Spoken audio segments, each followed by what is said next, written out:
अस्सलामुअलैकुम वरहमतुल्लाहि वबरकातुहू। प्यारे बच्चों, क्या हाल है आप सबका? उम्मीद करती हूँ बिल्कुल ठीक ठाक होंगे। आज है मेरे पास बुक्स सुनहरी बुखारी शरीफ, जिनमें से मैं आज आपको एक स्टोरी सुनाने वाली हूँ। भैंस चोर।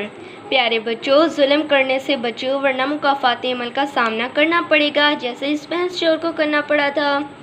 भैंस चोर को कैसे मुकाफ़ात अमल का सामना करना पड़ा? बच्चों ने पूछा। भैंस चोर के साथ क्या हुआ था, सुनो। एक बस्ती में एक चोर रहा करता था। इसने कई बार चोरी की और डाके डाले। लोगों की भैंसों को चुरा कर ले जाता था। एक दफ़ा ये किसी जुर्म में पकड़ा गया और इस पर कत्ल का पर्चा कट गया। अब मुकदमा चला और इसको फांसी की सज़ा सुना दी गई। भैंस चोर सख्त परेशान था। एक दिन जब इसकी माँ इससे मिलने जेल आई तो इसने अपनी माँ से कहा, माँ, मैंने बहुत से जुराइम किए, लेकिन जिस कत्ल के मुकदमे में मुझे फांसी हुई है, ये कत्ल मैंने नहीं किया। तुम अपने पीर साहब के पास जाओ तो मालूम करना मामला क्या है। माँ वापस आई और पीर साहब से कहा, हज़रत, मेरा बेटा बेगुनाह है।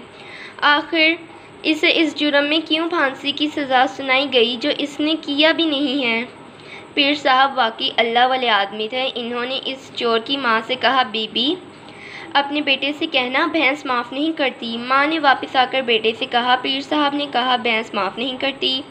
बेटा, ये भैंस का मामला क्या है? बेटे ने कहा, माँ, मैं एक दिन एक गांव में भैंस चुराने गया। अभी भैंस चुराकर आगे बढ़ा था कि इसका बच्चा पीछे पीछे आने लगा। बच्चा आहिस्ता आहिस्ता चल रहा था और मुझे पीछे से लोगों की आवाज़ सुनाई दे रही थी जो मेरे ताक़ुब में आ रहे थे।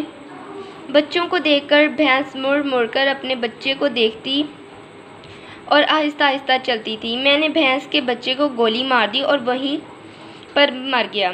भैंस ने बस एक मरतबा आसमान की तरफ मुंह उठाकर देखा और मेरे साथ चल दी। शायद यही वाक़या है जिसकी वजह से आज मुझे फांसी की सज़ा सुनाई गई है।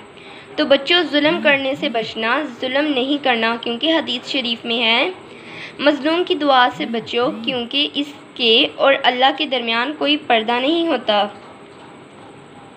लिहाजा जब भी किसी मनसब पर बैठो, जुल्म करने से बचो, आला ज़र्फ़ी अपनाओ, दरगुजर से काम लो, इसार से काम लो। दुनिया में कामयाब रहोगे और आखिरत में भी कामयाबी तुम्हारी कदम चूमेगी। पीरियड का वक्त ख़त्म हो चुका था और मैं क्लास से बाहर निकल आया। तो प्यारे बच्चों, उम्मीद करती हूँ आपको स्टोरी पसंद आई होगी। अल्लाह हाफ़िज़।